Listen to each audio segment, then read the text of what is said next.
Right now, I want to welcome the Legislative Affairs Director of the Virginia Shooting Sports Association. Mr. Dave Adams is with us here on Cam and Company. Dave, how are you, sir?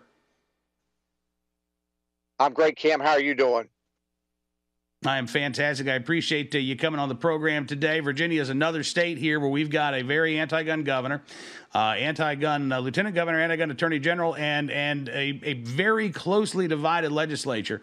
Governor Ralph Northam has presented a number of gun control bills that he would like to see get to his desk. And really, I mean, it sounds like in the Virginia legislature right now, we've even got a couple of outstanding special elections in the state. But we're looking at, margins of maybe 1 or 2 votes in each chamber.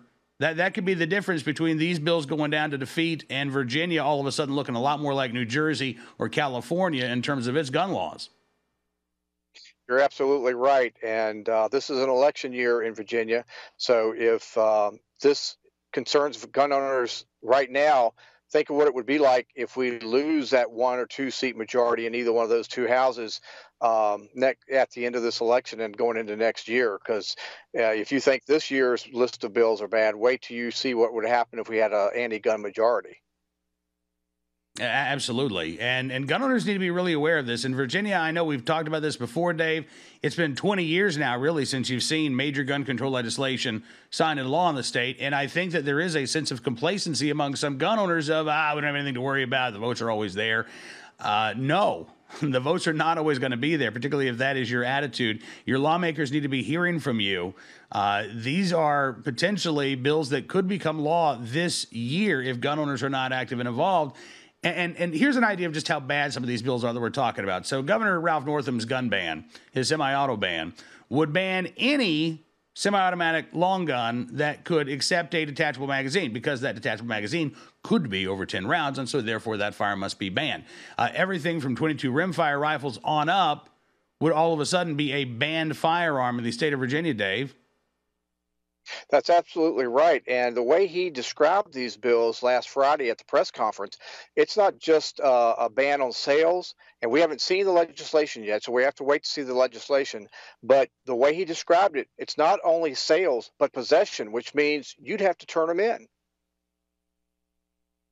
All right. Now, see, listen, and here I know that there are going to be Virginia gunners saying, oh, that's ridiculous. Listen, when you look at what's been happening around the country, particularly at the local and state level, gun control advocates, they've had enough of this, we're going to be moderate. They'll use the language of moderation, right? It's still all going to be billed as common sense gun safety regulations, but they're not content with nibbling around the edges. So look at what's going on in Boulder, Colorado, where it's an outright ban on the continued possession of ARs and other semi-automatic firearms. In the Chicago suburb that banned ARs. Again, there was no grandfather clause. New Jersey, with their magazine ban that went into effect not long ago, there's no grandfather clause there. California's magazine ban, no grandfather clause. Look, the gun control advocates, we know this. They say nobody wants to take your guns. They want to take your guns. They want to take your semi-automatic rifles. And that's the type of legislation that they're proposing around the country. So you're right. We haven't seen the specific legislation in Virginia, but based on what Governor Northam has said, sure kind of sounds like that's what he's aiming for anyway. That's right. And, besides Governor Northam's legislation, there are other Democrats that have put in anti-gun legislation, one of which is Senator Dick Saslaw from Fairfax. He's put in a bill that would require you to be 21 years old to buy a rifle or a shotgun. So the same type of legislation that we've seen enacted in several western states and down in Florida could be coming soon to the state of Virginia. Now, these laws are being challenged around the country, Dave, but, again, it doesn't matter to the anti-gun advocates. It's not like Dick Saslaw saying, well, let's wait and see how this all shakes out in the courts. They'll go ahead and put these laws on the books, and they'll try to defend them in court if need be later.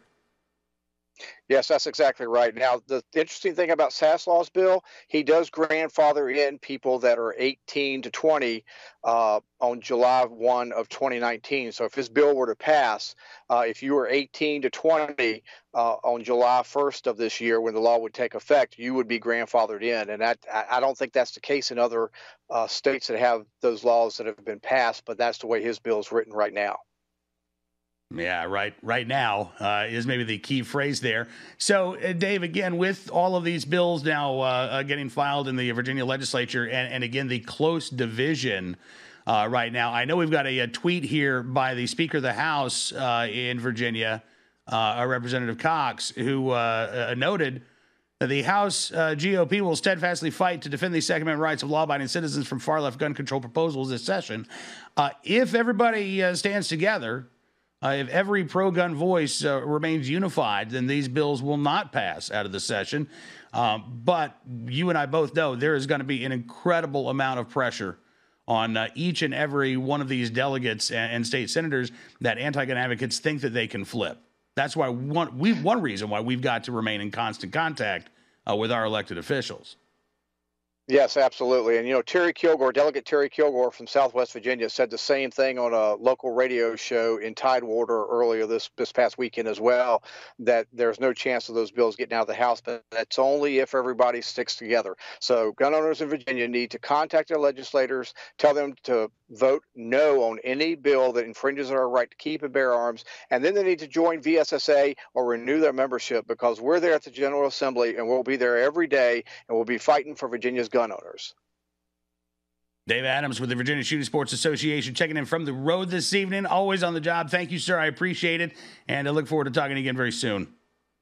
Thanks a lot, Cam. Look forward to being back soon.